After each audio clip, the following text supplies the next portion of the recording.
बिस्मिल्लाहिर्रहमानिर्रहीम। स्टूडेंट्स अस्सलाम वालेकुम। उम्मीद है आप सब लोग खैरियत से होंगे। तो एक नए लेक्चर के साथ हाजिर हैं जिसका टाइटल है MTH 5101 कैलकुलस 1।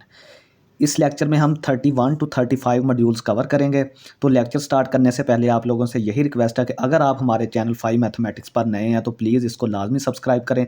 वीडियो अच्छी लगे तो दोस्तों में शेयर करें, कमेंट करें और वीडियो को लाइक करें। काफ़ी ज़्यादा मेहनत होती है लेक्चर्स को बनाने में, तो इसका रिगार्ड आप इसी सूरत में दे सकते हैं कि चैनल को ज़्यादा से ज़्यादा शेयर करें और ख़ुद भी सब्सक्राइब करें। तो चलिए स्टार्ट करते हैं आज का लेक्चर। इसमें सबसे पहला हमारा टॉपिक है इन्वर्स ट्रिग्नोमेट्रिक फंक्शंस। जैसा कि हमने पहले ट्रिग्नोमेट्रिक फंक्शंस पढ़े थे, तो हमारे पास अब इन्वर्स ट्रिग्नोमेट्रिक फंक्शंस भी होते हैं। इन्वर्स ट्रिग्नोमेट्रिक फंक्शंस की हमें क्यों ज़रूरत पड़ती है कि जब हमें एंगल मालूम करने की ज़रूरत पड़ती है। देखें कि ट्रिग्नोमेट्रिक फंक्शन में हम क्या करते थे कि हमें एक गिवन थीटा होता था, उसकी हम कॉज या साइन या टैन की सूरत में उसकी एक वैल्यू निकालते थे। जैसे कॉज जो 30 होता है वो हमारे पास होता है 1/2 इस तरह करके, कॉज 0 0 होता है इस तरह करके, ठीक है। अब इन्वर्स ट्रिग्नोमेट्रिक फंक्शंस क्या करते हैं, वो ये करते हैं कि जो वैल्यू हमें दी गई होगी ना, अगर हमने उसकी थीटा निकालना है कि वो किस थीटा के लिए वो वैल्यू है, तो हम इन्वर्स ट्रिग्नोमेट्रिक फंक्शंस अप्लाई करेंगे। उम्मीद है आप लोगों को समझ आ गई होगी कि जब हमें वैल्यू दे दी जाएगी कि ये वैल्यू है, आप थीटा मालूम करें, तो वहाँ पे हम फिर इन्वर्स फंक्शन अप्लाई करेंगे। तो चलिए इसको पढ़ते हैं, क्या हमारे पास है इसके related. Trigonometric functions are periodic. ये तो हमने पढ़ा था कि ट्रिग्नोमेट्रिक फंक्शन जो होते हैं वो पीरियोडिक होते हैं। वो एक स्पेसिफिक टाइम के बाद, इंटरवल के बाद अपनी वैल्यूज़ को रिपीट करना स्टार्ट कर देते हैं। और जब वो पीरियोडिक हैं, यानी कि वो अपने आप को रिपीट करते हैं, तो उन पर जो हॉरिजेंटल लाइन टेस्ट होता है ना, वो फेल हो जाता है। ठीक है, क्यों फेल हो जाता है? क्योंकि उनमें पीरियड मतलब होते हैं, मतलब वो अपने आप को रिपीट करते हैं। रिपीट करने की वजह से हॉरिजेंटल लाइन टेस्ट जो है, वो लाइन कई जगह पर एक फंक्शन को टच करती है, जिसकी वजह से वो 1 to 1 नहीं रहता। तो ये जो ट्रिग्नोमेट्रिक फंक्शंस होते हैं, ये हमारे पास 1 to 1 एज ए होल ये 1 to 1 नहीं होते। ठीक है, अगर हमने इनके फंक्शन इन्वर्स डिफाइन करने हैं ना, तो हमें इनकी जो डोमेन है ना, उसको रिस्ट्रिक्ट करना पड़ेगा। यानी कि अगर हम डोमेन इसकी किसी स्पेसिफिक इंटरवल से लेकर किसी स्पेसिफिक इंटरवल तक ले लें, मतलब कि स्पेसिफिक वैल्यू से लेकर किसी खास वैल्यू तक ही ले लें डोमेन को, तो फिर उनके हम इन्वर्सेस को फाइंड कर सकते हैं, क्योंकि हमने उनकी डोमेन को रिस्ट्रिक्ट कर दिया है। उस डोमेन में वो जो फंक्शंस होंगे वो रिपीट नहीं होंगे, उनका मतलब कि जो रेपिटेशन है वो ख़त्म हो जाएगी। तो इनको हम देखेंगे आगे जाके। नेक्स्ट हम देखते हैं कि इन्वर्स ट्रिग्नोमेट्रिक फंक्शन हमारे किस काम आता है, ये हमें क्या जवाब देता है, इसका क्या मकसद क्या है इसका। Which angle produces this trigonometric value, ये हमें इस चीज़ का जवाब देता है इन्वर्स ट्रिग्नोमेट्रिक फंक्शन के किस एंगल ने ये ट्रिग्नोमेट्रिक वैल्यू प्रोड्यूस की है। जो हमें गिवन ट्रिग्नोमेट्रिक वैल्यू जिसको हमने फाइंड आउट करना होगा, जो गिवन होगी, तो हम ये बताएंगे कि ये किस थीटा ने, ये जो ट्रिग्नोमेट्रिक वैल्यू है ना, वो थीटा फाइंड आउट करके देगा हमें इन्वर्स ट्रिग्नोमेट्रिक फंक्शन, ये किस थीटा ने ये वाली वैल्यू प्रोड्यूस की है। तो चलिए नेक्स्ट हम देखते हैं इसकी नोटेशन है। सबसे पहले इसको हम लिखते हैं साइन इन्वर्स एक्स, ऊपर इन्वर्स का निशान ये -1 डाल देते हैं। ठीक है, साइन इन्वर्स एक्स, या इसको फिर आर्क साइन एक्स भी बोलते हैं। ये आप दोनों इस्तेमाल कर सकते हैं, लेकिन ये ज़्यादातर ये वाला आम इस्तेमाल होता है। ठीक है, अब इसमें जो -1 है ना, इसका मतलब ये नहीं है कि आप रेसिप्रोकल ले लें। रेसिप्रोकल का क्या मतलब होगा कि अगर आप 1/sin थीटा कर लें, तो वो तो भाई कोसेकेंट थीटा बन जाएगा। वो 1/कोसेकेंट थीटा और चीज़ है, और साइन इन्वर्स जो है वो और चीज़ है। यानी कि ये रेसिप्रोकल नहीं है, ये इन्वर्स है। साइन इन्वर्स का मतलब रेसिप्रोकल करना नहीं है। इसका रेसिप्रोकल करेंगे तो वो तो 1/कोसेकेंट थीटा बन जाएगा, वो और चीज़ बन जाएगी। ठीक है, ये इन्वर्स है, ये आपने कन्फ्यूज़ नहीं होना। नेक्स्ट हमारे पास है कि हम देखते हैं अब इन्वर्स साइन। हम अब तीनों जो हमारे बेसिक फंक्शंस हैं उनको देखते हैं कि उनकी इन्वर्स की सूरत में उनकी डोमेन रेंज क्या होगी। फिर हम इसको ग्राफ्स के ज़रिए भी देखेंगे। ये देखें कि सबसे पहले हमारे पास साइन इन्वर्स है। साइन इन्वर्स की जो पहले डोमेन थी ना, वो तो आर रियल नंबर थी, डोमेन आर रियल नंबर थी, और आर रियल नंबर की वजह से ही वो रिपीट कर रहा था, यानी उसमें रेपिटेशंस आ रही थी, इस तरह करके वो कर रहा था। अब हमने और उसकी रेंज क्या आती थी, रेंज उसकी हमेशा साइन की जो है वो -1 और 1 के दरमियान रहती थी। आप दुनिया का कोई भी एंगल साइन और कॉज में डाल देना, कितना बड़े से बड़ा, उसकी वैल्यू 1 और -1 के दरमियान ही रहेगी।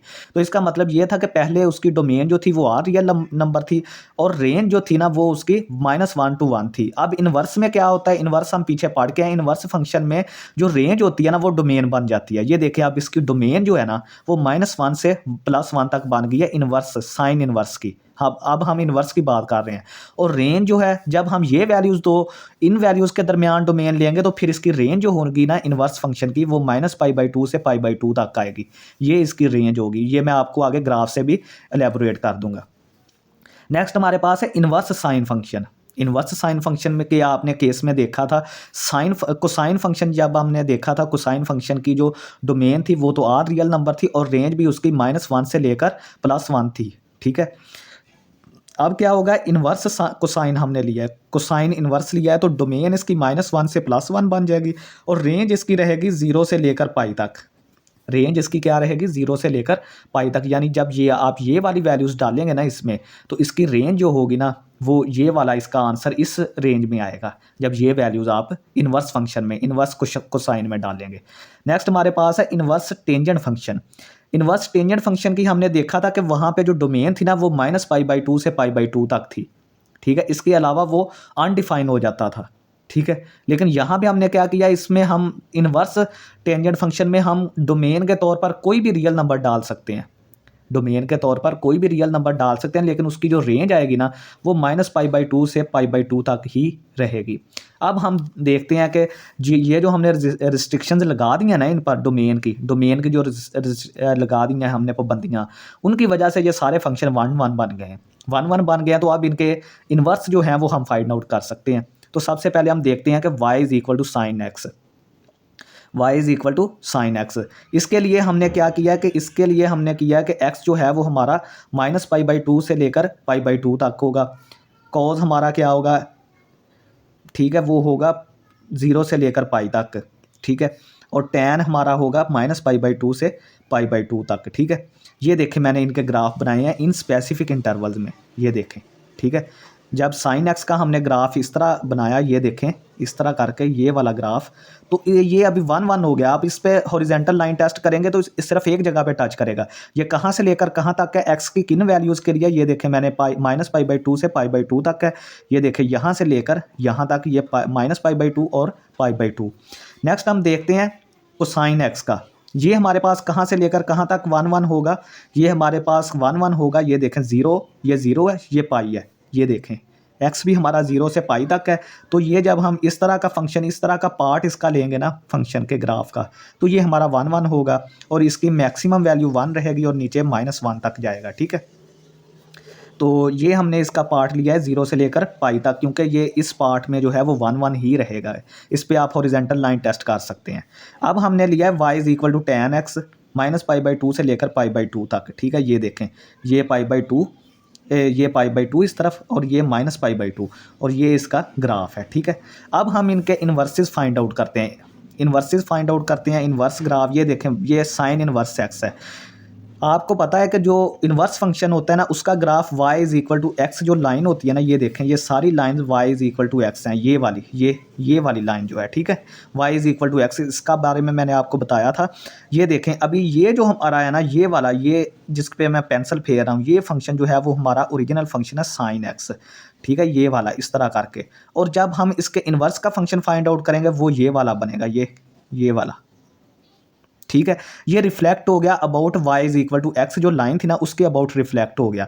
आप देखेंगे आप जो हमारा इन्वर्स फंक्शन है ना, ये वाला इन्वर्स फंक्शन, ये देखें ये वाला, अब इसकी रेंज आप देखें, ये देखें रेंज कहाँ से कहाँ तक है, -π/2 से π/2 तक।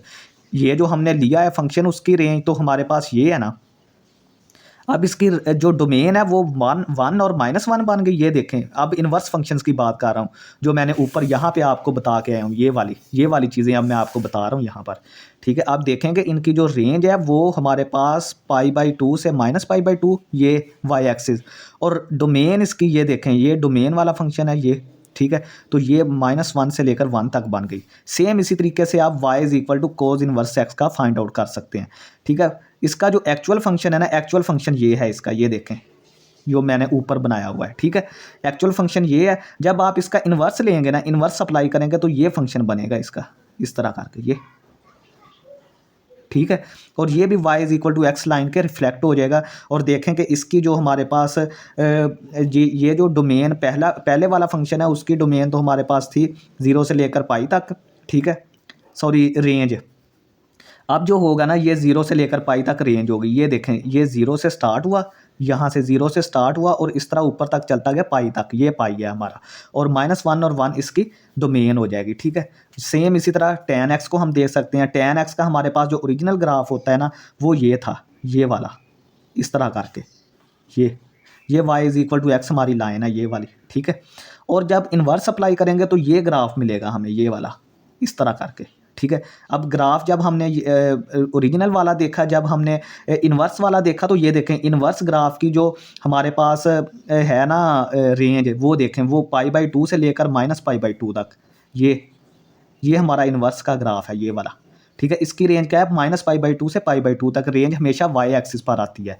और ये देखें, ये वाला जो है, इसकी रेंज क्या है हमारे पास, इसकी वैल्यू और इसकी डोमेन क्या बनी इन्वर्स फंक्शन की, ये इस तरफ को बढ़ता जा रहा है, इस तरफ को भी बढ़ता जा रहा है, -∞ +∞। ये देखें, मैंने आपको यहाँ पे इसकी डोमेन बता दी थी, ठीक है। ये रेंज -π/2 और ये डोमेन आ गई, ठीक है। उम्मीद है आप लोगों को समझ आ गई। अब इसकी एग्जांपल देखते हैं कि हमारे पास cos इनवर्स 1/2 हमें गिवन है। हमने फाइंड आउट करना है कि ये किस थीटा की वैल्यू के लिए ये 1/2 आया है। तो हमें पता है, हमने टेबल में फाइंड आउट किया है कि ये π/3 अगर cos के साथ यानी कि cos ऑफ π/3 किसके बराबर होता है, 1/2 के बराबर, ठीक है।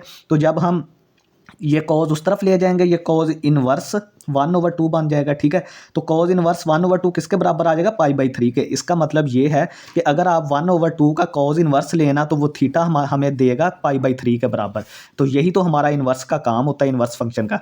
अब हम देखते हैं कि साइन इनवर्स -3√2। अब इसका क्या आंसर आता है, इसका आंसर आता है -π/3। ये जो एंगल होता है, ये π/3 पर होता है। जब आप साइन का एंगल लेते हैं ना π/3, तो ये वैल्यू हमें मिलती है 3√2। अब हम अगर इसका साइन इनवर्स ले लेंगे, तो हमारा आंसर थीटा में आएगा। थीटा हमारा जो है वो -π/2/3 आ जाएगा। इसमें एक क्वेश्चन है, आपने ये याद रखना है कि sine into sine inverse x, ये तो हमने पढ़ के आए हैं कि ये मतलब साइन और साइन इनवर्स एक दूसरे का इफेक्ट को कैंसिल करेंगे, सिर्फ हमारे पास एक्स बचेगा। और एक्स जो होगा वो किसके दरमियान होगा, 1 और -1 के दरमियान होगा, ठीक है। अगर हमारा एक्स जो है वो 1 और -1 के दरमियान होगा, तो फिर ही ये चीज़ ट्रू आएगी। क्यों चीज़ ये ट्रू आएगी, ये देखें, हमने सबसे पहले इन्वर्स वाले को फाइंड आउट करना है, इन्वर्स वाले को। तो इन्वर्स के लिए तो मैंने आपको बताया था ना कि एक्स की डोमेन जो है वो 1 और -1 के में होनी चाहिए। तो ये इसलिए बताया गया है कि ये चीज़ उसी वक्त ट्रू होगी जब x आपका -1 और 1 के दरमियान होगा। अगर आप π/2 और -π/2 के दरमियान लेंगे, वो फिर ये चीज़ गलत हो जाएगी, ठीक है। अगर आपने पहले साइन इनवर्स पहले लगाना है, तो ये चीज़ होनी चाहिए, फिर जो जवाब आएगा उस पर आप साइन लगाएंगे, तो वो हमें x की वैल्यू दे देगा। नेक्स्ट हमारे पास है दूसरा केस के जब आप साइन इनवर्स एक्स बाद में अप्लाई करें। आप देखेंगे यहाँ पर साइन एक्स हम पहले अप्लाई कर रहे हैं। साइन एक्स अगर हम एक्स पर साइन पहले अप्लाई कर रहे हैं, तो हम बाद में साइन इनवर्स कर रहे हैं, तो एक्स तब ही जवाब आएगा जब हमारा एक्स जो है वो इस इंटरवल में होगा। ये देखें ना कि इसका इंटरवल हमारे पास क्या होगा, ये हमारे पास तब ही ये चीज़ सादक आएगी, सच साबित होगी, जब हमारे पास ये इंटरवल में से हम एक्स लेंगे। क्योंकि इस इंटरवल में हम एक्स क्यों लेंगे, इस इंटरवल में हम इसलिए एक्स लेंगे कि क्योंकि हमने बाद में जो है वो इन्वर्स अप्लाई करना है, और इन्वर्स उसी वक्त अप्लाई हो सकता है जब ये फंक्शन 1 हो, यानी कि इस इंटरवल में से एक्स की वैल्यू आए, ठीक है। यानी कि हमने पहले एक्स पर साइन अप्लाई करना है, तो वैल्यू इस इंटरवल से लेंगे, क्योंकि हमने बाद में साइन इनवर्स लेना है। ये ना हो कि हम पहले ही कोई ऐसी वैल्यू ले लें कि मतलब वो काम ही हमारा ख़राब हो जाए, उस पर बाद में इन्वर्स ही जो है वो अप्लाई ना हो। तो ये आपने केयरफुल रहना है। ये हमारे पास इसकी एक एग्जाम्पल है कि अगर हम पाई पर साइन पहले अप्लाई करते हैं, साइन पर पाई पहले अप्लाई करते हैं, तो हमारा जवाब 0 आता है। सॉरी, साइन पर पाई पर साइन अप्लाई करें, पाई पर साइन अप्लाई करें, फिर साइन इनवर्स अप्लाई करें तो जवाब 0 आता है, पाई नहीं आता। क्यों नहीं आता ये देखें, मैंने ये आपको रीज़न बता दिया ना कि ये आपका जो x है ना वो इस इंटरवल में से होना चाहिए, लेकिन ये पाई जो है वो तो इस इंटरवल से निकल गया, पाई तो इस इंटरवल से बड़ा है, इसलिए हमें ये x नहीं देगा। यानी कि इसका जवाब आप सोचेंगे कि जिस तरह ये दोनों आपस में कैंसिल आउट हो गए तो जवाब पाई आना चाहिए, नहीं, पाई नहीं आएगा। क्यों नहीं आएगा? क्योंकि पाई जो है वो इस इंटरवल से निकल गया है। अब आप क्या करेंगे, इसका जवाब 0 आएगा, क्योंकि साइन पाई 0 होगा, फिर आप उस पर साइन इनवर्स मालूम करेंगे तो वो 0 आएगा। ये नहीं करना कि साइन और साइन इनवर्स कट गया, जवाब आपका पाई आ गया। ठीक है, पाई इस इंटरवल में नहीं है। नेक्स्ट हमारे पास क्या है, एक्सपोनेंशियल फंक्शंस। ऐसे फंक्शन जो इस फॉर्म के हों, किस फॉर्म के, f of x is equal to b की पावर एक्स, जहाँ पे बी जो है ना वो ग्रेटर देन 1 होना चाहिए और बी जो है वो 1 के इक्वल भी नहीं होना चाहिए। ये मैंने आपको पीछे भी बताया है कि क्यों नहीं होना चाहिए, क्योंकि अगर ये 1 होगा तो पावर आप कोई भी लें एक्स की तो वो भाई 1 ही जवाब आ जाएगा, फिर वो एक्सपोनेंशियल तो नहीं रहेगा।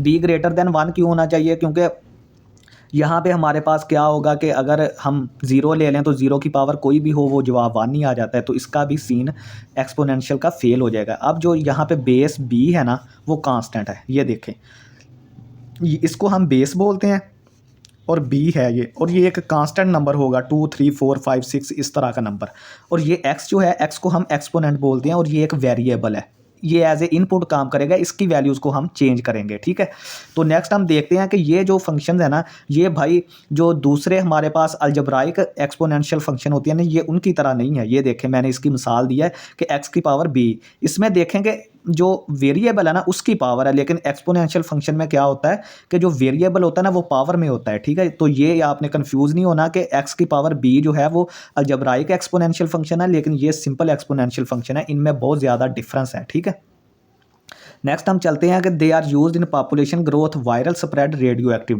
डिके। ये जो हमारे पास एक्सपोनेंशियल फंक्शन होती है ना, ये बहुत तेज़ी से ग्रो करते हैं, इनका जो ग्राफ है वो अचानक तेज़ी से बढ़ता है, तो ये हमारे पास जो पॉपुलेशन का ग्रोथ रेट होता है उसको हम इनसे स्टडी करते हैं। जो वायरस स्प्रेड होता है, रेट होता है वायरस के किसी के फैलने का, वो उसको स्टडी करते हैं। और रेडियो एक्टिव डिके, ठीक है, किसी रेडियो एक्टिव एलिमेंट का जो टूटना होता है वो किस हिसाब से होता है उसका भी हम इसी से अंदाज़ा लगाते हैं। नेक्स्ट हमारे पास एग्जांपल नंबर 1 है, y इज इक्वल टू 2 की power x versus y is equal to x की पावर 2। अब इसमें हमने एक एक्सपोनेंशियल फंक्शन और एक अलजब्राइक फंक्शन की, दोनों तकरीबन सेम है। ये देखें, इसमें 2 की पावर x है, इसकी x की पावर 2 है। देखने में तो ये एक जैसे लगते हैं, लेकिन भाई ये इसमें बहुत ज़्यादा डिफरेंट है, ग्राफ में भी डिफरेंस है और हर चीज़ में डिफरेंस है। ये देखें कि जब हमारा x जो है वो प्लस इन्फिनिटी को अप्रोच करता है तो ये दोनों फंक्शन जो है ना वो ग्रो करते हैं, ग्रो कर जाते हैं, दोनों फंक्शन इंक्रीजिंग हो जाते हैं। लेकिन जो 2 की पावर x है ना एक्सपोनेंशियल फंक्शन, ये अचानक डोमिनेट कर जाता है, अचानक इसका ग्राफ जो है वो अप चला जाता है। ठीक है, लेकिन जैसे हम x approaches to minus infinity करते हैं तो जो x स्क्वायर है ना, x स्क्वायर हमारा इन्फिनिटी को अप्रोच करता है माइनस इन्फिनिटी के केस में, लेकिन जो 2 की पावर x है ना ये हमारा 0 की तरफ आना शुरू हो जाता है। ये देखें, अब मैं इसके ग्राफ बनाता हूँ, ये x स्क्वायर का ग्राफ है जो पैराबोला है, ये हमारा एक्सपोनेंशियल फंक्शन का ग्राफ। ये देखें जैसे आप x की वैल्यूज़ इंक्रीज़ कर रहे हैं, ये देखें यहाँ पे x की वैल्यूज़ इंक्रीज़ कर रहे हैं, ये इंक्रीज़ करते करते आप अचानक ये बढ़ता गया है, अचानक बढ़ गया है ना। ठीक है, और जैसे आप इसको माइनस इन्फिनिटी की इस तरफ अप्रोच करवाएंगे, माइनस इन्फिनिटी की तरफ, तो ये देखें ये ऊपर से नीचे की तरफ जीरो को इसका ट्रेंड बन गया है, ये एक्स एक्सिस को टच करने की कोशिश कर रहा है, मतलब 0 की तरफ जा रहा है। ठीक है, नेक्स्ट हमारे पास है कि an exponential function has horizontal asymptote y is equal to 0। हर एक्सपोनेंशियल फंक्शन होगा उसका एक हॉरिजेंटल एसिम्पटोट होगा। हॉरिजेंटल एसिम्पटोट क्या होगा, जहाँ पे वो एक्स एक्सिस को टच करने की कोशिश करता है। ये देखें, अब ये एक्स एक्सिस को टच करने की कोशिश करता है ना, तो इसका हॉरिजेंटल एसिम्पटोट होगा y इज इक्वल टू 0। ठीक है, y इज इक्वल टू 0, क्योंकि एक्स एक्सिस पर y 0 होता है ना, तो इसलिए इसको y is equal to 0 horizontal asymptote. Next हम देखते हैं, ये कुछ हमने सिंप्लीफाई करनी है, 4 की पावर 3/2, तो इसको आप क्या करेंगे, इसको इस तरह लिखें 4 की पावर 3 इसकी पावर 1/2, क्योंकि ये देखें जब हम इसको अगेन करेंगे तो ये 3/2 बन जाएगा। ठीक है, अब 4 की पावर 3 को आप लिहाजा लिख लें और 1/2 हमें पता है स्क्वायर रूट के बराबर होता है, तो इसके ऊपर स्क्वायर रूट लगा दिया। ये देखें, अब 4 की पावर 3 64 का स्क्वायर रूट हमारे पास 8 होता है। सही है, नेक्स्ट हमारे पास है 5 की पावर -2। 5 की पावर -2 किसके बराबर आ गया, ये इसको नीचे लेके आए ताकि ये हमारा पॉजिटिव हो जाए। ये देखें 1/5 की पावर 2 हो जाएगा, ये 1/25 के बराबर आ जाएगा। अब हम एक एग्जांपल देखते हैं एक्सपोनेंशियल फंक्शन की कि हमने पढ़ा था ना कि ये ग्रोथ को रिप्रेजेंट करता है। ग्रोथ जो है हम इसको स्टडी करते हैं एक्सपोनेंशियल की मदद से। ये देखें, suppose a bacteria culture doubles every 3 hours. वो कहता है कि बैक्टीरिया की कोई कॉलोनी है तो वो हर 3 घंटे के बाद डबल हो जाती है। तो हमने जो है वो 1000 बैक्टीरिया से स्टार्ट लेना है। आप डिफरेंट टाइम्स पर उसकी जो ग्रोथ रेट है ना वो फाइंड आउट करें कि कितने बैक्टीरिया जो है कितने टाइम के बाद बन रहे हैं। हमारे पास जनरल फार्मूला ये है, P T is equal to 1000 dot two टी/3। ये हमारे पास जनरल फार्मूला है, इसमें हमने वैल्यूज़ पुट करनी है। टी हमारा टाइम है, पी टी हमारे पास वो उसकी जो है वो तादाद आएगी आफ्टर टाइम टी। ठीक है, हम पहले चेक करते हैं 6 घंटों के बाद, 6 आवर्स के बाद। तो ये देखें, टी की जगह पे 6 पुट किया, यहाँ पे भी 6 पुट किया, तो ये 6/3 2 बन गया। 2 की पावर 2 4, 4 ने 1000 से मल्टीप्लाई खाया तो ये 4000 आ गया। यानी P6 पे उनकी जो तादाद है वो 4000 होगी 6 घंटों के बाद। अब हम देखते हैं 10 घंटों के बाद। यहाँ पे 10 पुट करें, यहाँ पे भी 10 पुट करें, तो ये जब आप इसको कैलकुलेट करेंगे ये 10,079 आ जाएगा। ठीक है, नेक्स्ट हम देखते हैं कि एक दिन के बाद 24 घंटों के बाद P24 के बाद वो 2,56,000 बैक्टीरिया बन जाएंगे। ठीक है, नेक्स्ट हम चलते हैं कि if f of x is equal to b की पावर एक्स, डोमेन इसकी ये है। अब देखें कि हम इसके ग्राफ्स देखते हैं, इसको करते हैं कि इसकी डोमेन जो है ना एक्सपोनेंशियल फंक्शन की, वो आप कोई भी रियल नंबर डाल सकते हैं, लेकिन जो रेंज है ना, रेंज हमेशा हमेशा इसकी पॉजिटिव ही नंबर आएगी, ज़ीरो भी नहीं आएगा, ज़ीरो नहीं आएगा। ठीक है, और रेंज जो है ना इसकी वो हमेशा पॉजिटिव रियल नंबर ही आएगी। ठीक है, ज़ीरो से लेकर इन्फिनिटी तक। और ये इसका एक बहुत ही अहम पॉइंट ये है कि ये वाई एक्सिस को कट करता है।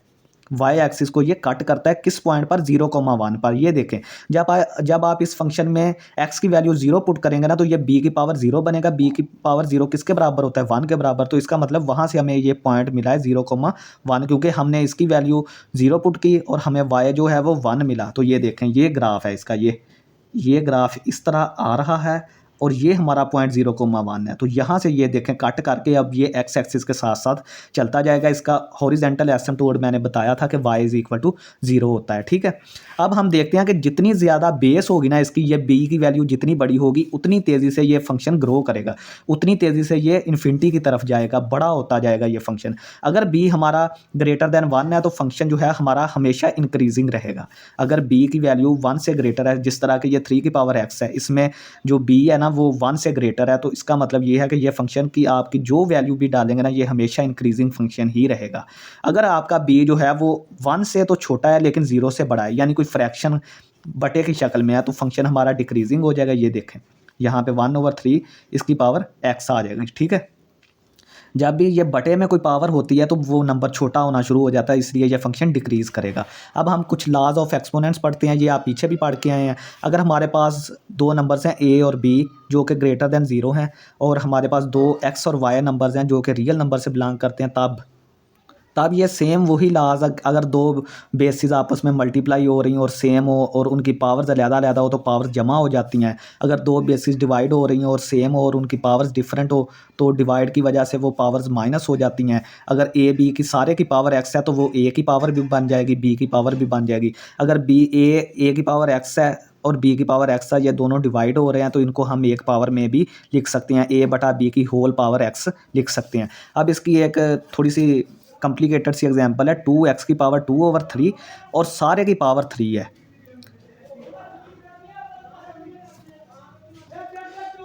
अच्छा, ये हमारे पास 2x की पावर 2/3 और सारे की पावर 3 है। 4x की पावर -1/3 है और ये सारे की पावर 2 है। तो अब हम क्या करेंगे, सबसे पहले 2 की पावर 3 को अलहदा कर देंगे, क्योंकि ये पावर सब पे डिवाइड हो जाएगी, 2 पे भी हो जाएगी और इस टर्म पे भी हो जाएगी। 2 की पावर 3 ये आ गई, x की पावर 2/3 और इस सारे की पावर 3 हो गई, क्योंकि इस पर भी पावर आएगी 3। अब हम क्या करेंगे कि ये 2 की पावर 3 तो 8 बन गया। ये जब पावर की पावर होती है ना तो ये ज़रब खाती है, हमें पता है। तो पावर की पावर हो ज़रब खाई, 2/3 ज़रबे 3, ये कट गया तो सिर्फ एक्स स्क्वायर बच गया। ये देखें, अब हम नीचे वाले को हल करते हैं। ये देखें, 4 की पावर 2, अब सारे की पावर 2 है ना तो 4 पे भी 2 पावर चली जाएगी और एक्स की -1/3 पे भी 2 पावर चली जाएगी। तो ये देखें, 4 की पावर 2, एक्स की पावर -1/3, सारे की पावर 2 बन गई। इस पर भी ये 2 चला जाएगा। अब 4 की पावर 2 16 आ गया। एक्स की पावर, ये पावर की पावर ने ज़रब खाई तो -2/3 आ गया।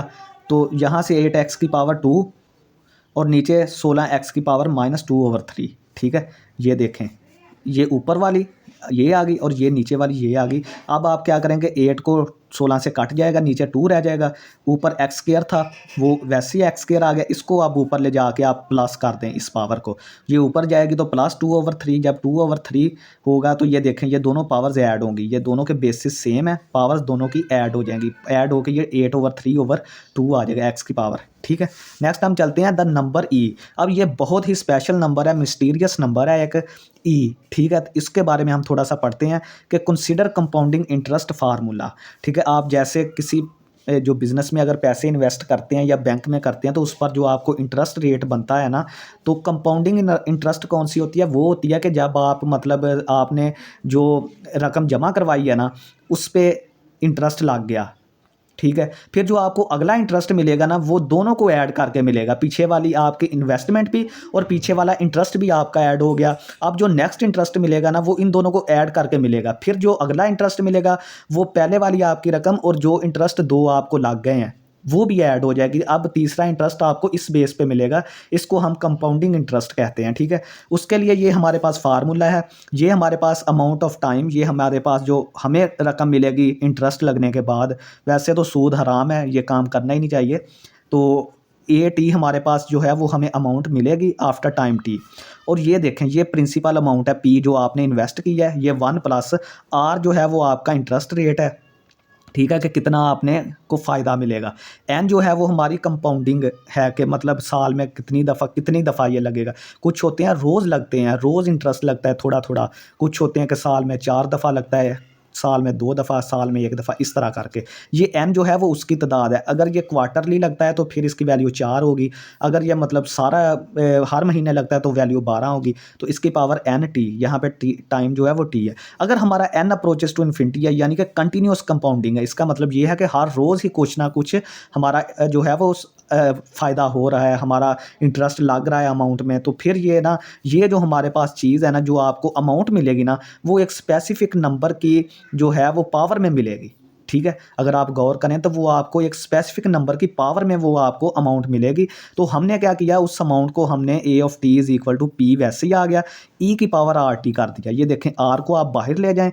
ठीक है, और जो ये वैसे E का जो फार्मूला होता है ना वो ये होता है कि limit M approaches to infinity. ये देखें यहाँ पे N है तो यहाँ पे M है, M अप्रोचेस टू इन्फिनिटी। अगर हमारे पास 1 + 1/m की पावर M हो तो हम उसको E लिख सकते हैं। अब यहाँ पे भी यही सूरत हाल बनी है कि आपने क्या किया कि 1 + R को बाहर ले गए, 1/n बच गया और n को मिलाकर 1 + 1/n को मिलाकर आपने उसको E लिख दिया और बाहर हमारा RT बचा था तो उसको हमने इसकी पावर में RT लिख दिया। और E जो है वो हमारा नेचुरल ग्रोथ बेस है इसको बोलते हैं, और ये एक इरेशनल नंबर है, इसकी वैल्यू होती है न्यूमेरिकल में 2.71828, ये चलती जाती है। ठीक है, क्योंकि ये एक इरेशनल नंबर है। अब इसकी एक एग्जांपल करते हैं कि हमने 500 रुपया इन्वेस्ट किया, हमें जो रेट मिलेगा वो 5.5% के हिसाब से मिलेगा और कंपाउंडिंग जो है वो कंटिन्यूसली है। ठीक है, तो ये हमारा फार्मूला, ये वाला हम अगेन ये वाला फार्मूला ये लेंगे। ठीक है, इसमें वैल्यूज़ रखें, P की वैल्यू 500, E की वैल्यू हमारे पास वैसे ही आ गई, R हमारा है 5.5, तो T हमारा जो होगा वो हम खुद बताएंगे कि कितने साल बाद। ये देखें तो 0.055 ये परसेंट को ख़त्म कर दिया, साथ T आ गया। ठीक है, तो आफ्टर 10 ईयर्स इसमें 10 पुट कर दें T की जगह पे, तो जब T यहाँ पे 10 किया तो 0.55 आ गया, तो इसकी वैल्यू 866.63 आ गई। ठीक है, 20 ईयर्स के बाद हमारे पास इसमें 20 पुट करें तो 500 E की पावर 1.1, तो ये हमारे पास ये चीज़ आ रही है। ये कैलकुलेशन आपने थोड़ी सी कर लेनी है, वैसे ये ठीक है, कोई मसला नहीं है। नेक्स्ट हमारे पास है एग्जांपल 2, इसमें हमारे पास है कि डिके रेट है कि कोई अगर एलिमेंट है रेडियो एक्टिव एलिमेंट तो वो टूटता रहता है टाइम के साथ साथ। अब हमने उसका जो टूटने का रेट है ना वो फाइंड आउट करना है, उसमें भी हमारा E इस्तेमाल होता है। तो ये देखें जो अमाउंट टूट के रह जाएगी आफ्टर टाइम T उसको N(t) बोलते हैं, यानी टाइम T के बाद जो अमाउंट रह जाएगी ना उसको N(t) बोलते हैं। N(0) जो है वो है हमारी शुरू वाली अमाउंट जो हमने एक्सपेरिमेंट के ली थी, असल अमाउंट जो है E की पावर -kT, यहाँ पे T टाइम है, K हमारा डिके कांस्टेंट है।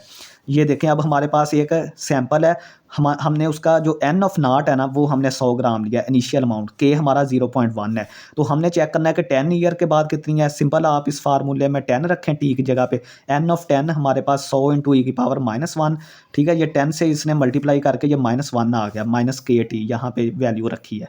टी ने जब 10 ने ज़रब खाई 0.1 से, ये -1 बन गया। तो ये इसकी वैल्यू ये आ गई। 20 ईयर्स के बाद इसकी वैल्यू ई की पावर -2 बन गई, तो ये रह गई, ठीक है। ये देखें पहले 100 ग्राम था, फिर 10 साल के बाद इतना रह गया, फिर इतना रह गया। अब अगर हमने हाफ लाइफ इसकी फाइंड आउट करनी है कि यानी आपने वो टाइम बताना है कि जिसके बाद इसकी अमाउंट 50 ग्राम रह जाए, 50 ग्राम रह जाए, तो वो हमने बतानी है। तो टोटल अमाउंट हमारी 50 ग्राम, वो हमने इस तरफ रख दिया एन ऑफ टी की जगह पे। यहाँ पे 100 आ गया असल अमाउंट, ई की पावर 0.1 और टाइम हमने फाइंड आउट करना है। इसके लिए ये फार्मूला, जनरल फार्मूला ये देखें हाफ लाइफ के लिए है। हाफ लाइफ को हम T/1/2 से डिनोट करते हैं, ln ऑफ 2/k। तो ये देखें ln ऑफ 2, के की वैल्यू 0.1, तो ये 6.93 ईयर्स के बाद ये आधी इसकी अमाउंट रह जाएगी। एप्लीकेशन इसकी देखते हैं। बायोलॉजी में इसका होता है ग्रोथ या डिके रेट। ये मैंने आपको बैक्टीरिया और रेडियो एक्टिव एलिमेंट्स का ये एग्जांपल्स हमने निकाली हैं। ये बायोलॉजी की इसकी एप्लीकेशन है। फाइनेंस में ये मैंने आपको बता दिया, जो इंटरेस्ट रेट होता है कंटिन्यूस कंपाउंडिंग वाला वो बता दिया है। कंप्यूटर साइंस में इसका एल्गोरिदम और टाइम कम्प्लेक्सिटी के मतलब किसी एल्गोरिदम के रन करने का टाइम जो है वो कितना होता है, वो ई की पावर्स में होता है। फिज़िक्स जो है इसमें होता है कूलिंग लाज, कूलिंग के जो लाज हैं, और कैपेसिटर का डिस्चार्ज टाइम जो होता है वो होता है। नेक्स्ट हमारे पास है लॉगरिथमिक फंक्शन। ये भी हमारे पास, ये सबसे पहले आपने याद रखना है कि ये एक्सपोनेंशियल फंक्शन का इन्वर्स होता है, ठीक है। एज ए इन्वर्स काम करता है एक्सपोनेंशियल फंक्शन के। अगर कोई फंक्शन हमारे पास इस किस्म का है तो हम उसको लॉगरिथमिक फंक्शन करेंगे। ये देखें इसमें लॉग आ गया ना, और ये जो बी होता है ना इसको बेस बोलते हैं, ठीक है। एक्स जो है इसका वेरिएबल है जिसमें हम इनपुट्स डालेंगे, वाई हमारी आउटपुट होगी, ठीक है। तो आपने जब इसको एक्सपोनेंशियल में लेके जाना है ना, ये देखें मैंने आपको बताया था ना कि ये दोनों उल्ट हैं, तो आप इसको जो है वो इन्वर्स, इसको आप एक्सपोनेंशियल में लेके जा सकते हैं। कैसे लेके जा सकते हैं, जो बेस होगी ना, जो भी बेस होगी उसकी पावर आपने वाई बना देनी है। ये देखें बी की पावर वाई, और किसके बराबर रख देना, एक्स के बराबर, जो यहाँ पे वैल्यू होगी उसके बराबर आपने रख देना है। और इसमें भी आपने ज़हन में रखना है कि बी की पावर वाई है इज इक्वल टू एक्स, तो इसके लिए बी जो है वो ग्रेटर दैन 0 और नॉट इक्वल टू 1 होना चाहिए। सेम वही वाली एक्सपोनेंशियल वाली कंडीशंस। तो ये देख लें कि आपने बी की पावर लेके उसको वाई की पावर बना देना है। बी को यानी कि बी ले लेना, वाई को उसकी पावर बना देना है और एक्स के बराबर कर देना। ये आपका एक्सपोनेंशियल फंक्शन बन जाएगा लॉग से। अब ये देखें यहाँ पे एक एग्जांपल है, लॉग ऑफ 8 विद बेस 2। मैंने आपको क्या बताया था कि आपने बेस ले लेनी है और उसकी पावर क्या बना देनी है, ये वाली चीज़। तो 2 को हमने ले लिया, इसकी पावर क्या बना दी 3, और किसके बराबर, एक्स के बराबर। तो एक्स हमारा 8 है, तो ये इसके बराबर आ गई। Log is the inverse of exponential function, ये मैंने आपको बता दिया है। अब हमारे पास लॉग के लिए 2 स्पेशल बेसिस होती हैं, उनके स्पेशल नेम होते हैं, वो मैं आपको बता देता हूँ। अगर आपकी ये 2 की जगह पे फॉर एग्जांपल बेस है ई, ठीक है, इसको हम नेचुरल लॉगरिथम कहते हैं, इसको हम नेचुरल बेस कहते हैं ना। ये देखें जो ई को हमने पीछे नेचुरल बेस पढ़ के आए हैं, नेचुरल ग्रोथ रेट पढ़ के आए हैं।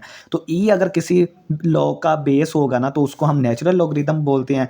लॉग ई एक्स को हम सिंपली कैसे, यानी कि इसको सिंपल तौर पर एल एन ऑफ एक्स लिख देंगे। इसका क्या मतलब है, नेचुरल लॉग ऑफ एक्स, ठीक है। अगर किसी लॉग की बेस ई होगी तो हम उसको नेचुरल लॉगरिथम बोलेंगे, और लॉग ई एक्स को लिखने की ज़रूरत नहीं है, आप सिंपल इसको एल एन ऑफ एक्स लिख दें। इसका मतलब यही होगा कि इसकी बेस ई है और ये हम पढ़ेंगे natural log of x. Next हमारे पास बेस है बेस ऑफ 10। इसको हम बोलते हैं, जब किसी लॉगरिथम की बेस 10 हो तो हम उसको कॉमन लॉगरिथम बोलते हैं। उसको नेचुरल बोलते थे, इसको कॉमन बोलते हैं। ये देखें log of 10 into x, log of 10 base 10 है और एक्स हमारा इनपुट है। तो इसको हम क्या लिख सकते हैं, सिंपली आपने इसको लॉग ऑफ एक्स लिख देना है, एल एन नहीं लिखना है। एल एन का मतलब है नेचुरल लॉग, वो बेस ई के लिए है। इसके लिए आपने सिंपल लॉग ऑफ एक्स लिख देना है। अगले बंदे को समझ लग जाएगी कि ठीक है यार ये लॉग विद बेस 10 की बात कर रहा है, ठीक है, विद बेस 10 की बात कर रहा है। अब ये देखें कि 2 फंक्शन है हमारे पास, एक लॉग फंक्शन है विद बेस बी और दूसरा हमारे पास है बेस बी के साथ एक्सपोनेंशियल फंक्शन, ठीक है। दोनों एक दूसरे के इन्वर्स हैं। अब इसकी ग्राफ देखते हैं। जब दोनों एक दूसरे के इन्वर्स हैं तो इनके ग्राफ जो होंगे वो सिमेट्रिक होंगे about y is equal to x line के। जितने भी इन्वर्स फंक्शन होते हैं उनके जो ग्राफ है ना वो symmetric about y is equal to x, ये हमने आपको दिखाया है उधर, ठीक है। तो ये देखें ये हमारा ग्राफ जो है, ये वाला ग्राफ मैंने आपको बताया था कि जो 0,1 से गुजरता है और इस तरह एक्स एक्सिस के साथ जाता है, ये लॉग वाले का है, ठीक है, लॉग वाले का हमारे पास होगा। ठीक है, ये ग्राफ हमारे पास क्या होगा, सॉरी एक्सपोनेंशियल का, ये एक्सपोनेंशियल का होगा ये वाला ग्राफ। ठीक है, एक्सपोनेंशियल का जो 0,1 से गुजरता है। अब ये हमारी y is equal to x line है, और ये हमारा जो है ये वाला ग्राफ जो है वो हमारे पास है log x का ग्राफ, ये देखें। ठीक है, आप देखें कि जो हमारे पास होता है ना log x का ग्राफ, वो 1,0 से गुजरता है, क्योंकि ये एक दूसरे के इन्वर्स है ना।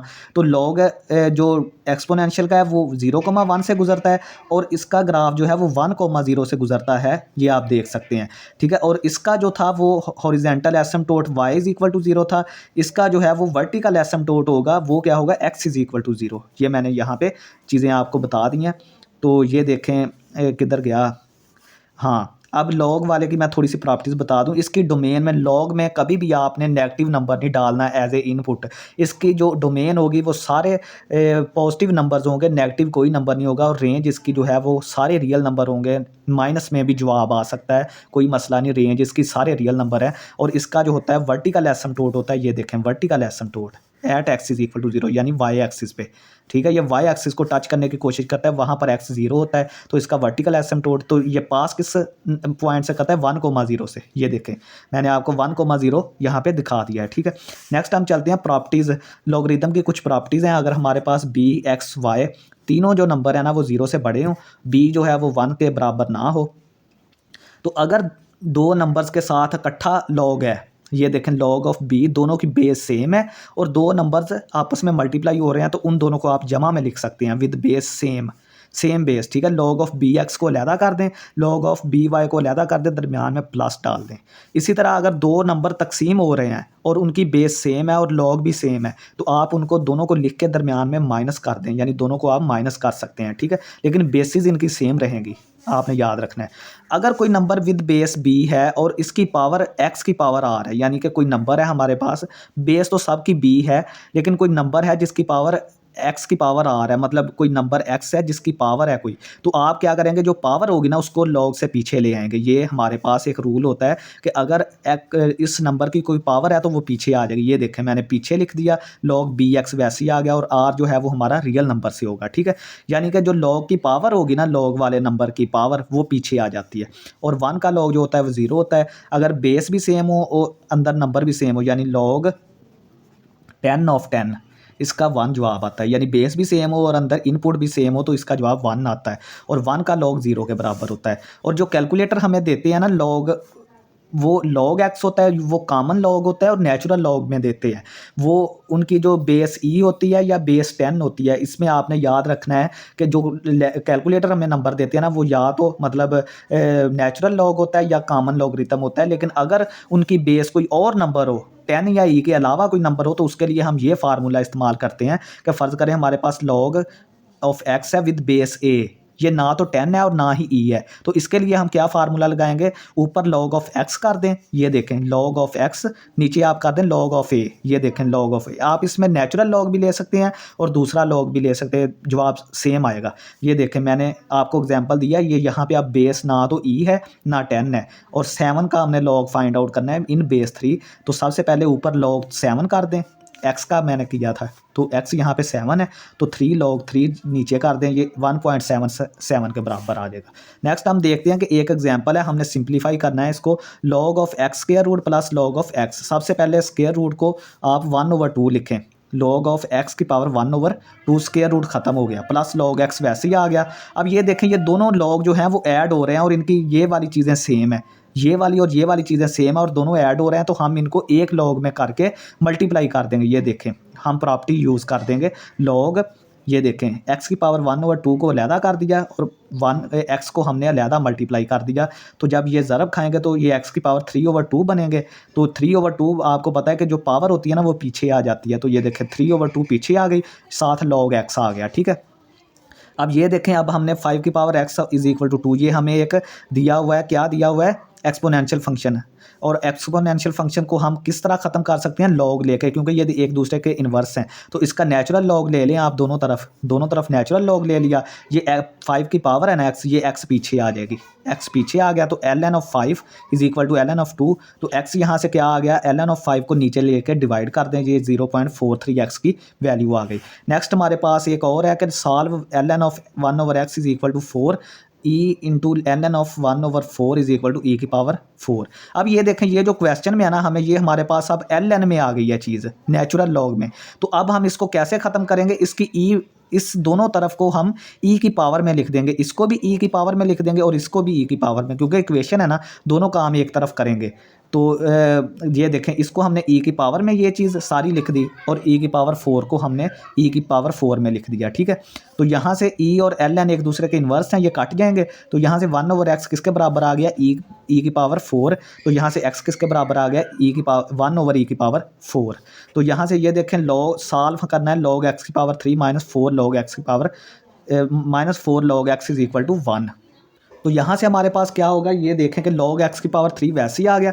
यहाँ पे जो 4 था ना, 4 जैसे हम पावर को पीछे ले जाते हैं ना, अगर पीछे कोई नंबर हो तो उसको पावर में लेके जा सकते हैं। तो ये देखें, जो 4 था ना, हमने उसको x की पावर बना दिया, 4 इज इक्वल टू 1। अब ये दोनों नंबर जो हैं वो माइनस हो रहे हैं ना, और दोनों लॉग हैं दोनों के साथ और माइनस हो रहे हैं, तो एक लॉग में करके इनको तकसीम कर दें। माइनस जो है वो तकसीम में बदल जाता है, जमा जो है वो प्रोडक्ट में बदल जाता है, ठीक है। तो ये देखें, x की 3/4 ये हमारे पास 1 के बराबर, तो यहाँ से ये 3 4 कट गया, सिर्फ x की पावर -1 रह गई, ठीक है। तो ये हमारे पास 1 आ गया। आप क्या करेंगे, दोनों तरफ 10 से ले लें। अब हमने ये लॉग कॉमन लॉग को ख़त्म करना है, तो हम 10 वाला लॉग लेंगे, ठीक है। इसको 10 की पावर में लिख देंगे, ये 10 की पावर में लिखा गया, ये 10 और लॉग ख़त्म हो गया। इधर से 10 की पावर 1 10 के बराबर, यहाँ से x की पावर -1 आया है, तो x की पावर -1 किसके बराबर है, 1/10 के। उधर हमने जाके चेंज कर दिया। नेक्स्ट हमारे पास है कि जो साउंड की लाउडनेस होती है ना, वो लॉगरिथम के इस्तेमाल से हम फाइंड आउट कर सकते हैं कि कोई साउंड जो है वो कितना ऊंचा है, और इसको हम डेसिबल्स में काउंट करते हैं। ये डेसिबल का फार्मूला है 10 log i इंटू I/I0। अगर हम i को डबल कर दें, यानी कि i को हम डबल कर दें, i इज इक्वल 2I0, तो जो साउंड का लेवल होगा ना वो 3 डेसिबल के हिसाब से इंक्रीज़ होगा। तो ये देखें कि फार्मूले में रखें, decibel is equal to 10 log 2I0। i की वैल्यू हमने क्या रखी है, 2I0, ये I0, ये I0 से कट गया, 10 log 2 हमारे पास 3 डेसिबल के बराबर होता है। और जो हमारे पास ज़लज़ले की मैग्नीट्यूड हम फाइंड आउट करते हैं कि कोई ज़लज़ला कितना शदीद था, आर हम उसको आर से रिप्रेजेंट करते हैं, वो हम एक रेक्टर स्केल होता है उससे फाइंड आउट करते हैं। उसका फार्मूला ये वाला होता है, ठीक है। उसमें भी लॉग का इस्तेमाल होता है, जहाँ पे ए जो है वो एम्पलीट्यूड ऑफ जो ज़लज़ले की वेव्स होती हैं ना उनका एम्पलीट्यूड है, और A0 हमारे पास रेफरेंस एम्पलीट्यूड है जिसके साथ हम उनको कंपेयर करते हैं, फिर हम बताते हैं कि इतनी शिद्दत का ज़लज़ला था। तो ये हमारे पास ये होता है कि अगर 1 यूनिट इंक्रीज़ हो, अगर आर का 1 यूनिट इंक्रीज़ हो, तो इसका मतलब ये होता है कि जो ज़लज़ला है वो 10 टाइम्स वो मज़ीद मजबूत हो गया, ठीक है। तो ये था स्टूडेंट्स हमारा आज का लेक्चर। उम्मीद है आप सबको पसंद आया होगा, समझ आया होगा। तो अगर आप हमारे चैनल पर नए हैं तो प्लीज़ इसको लाजमी सब्सक्राइब करें और दोस्तों में ज़रूर शेयर करें। बहुत शुक्रिया स्टूडेंट्स, अल्लाह हाफ़िज़।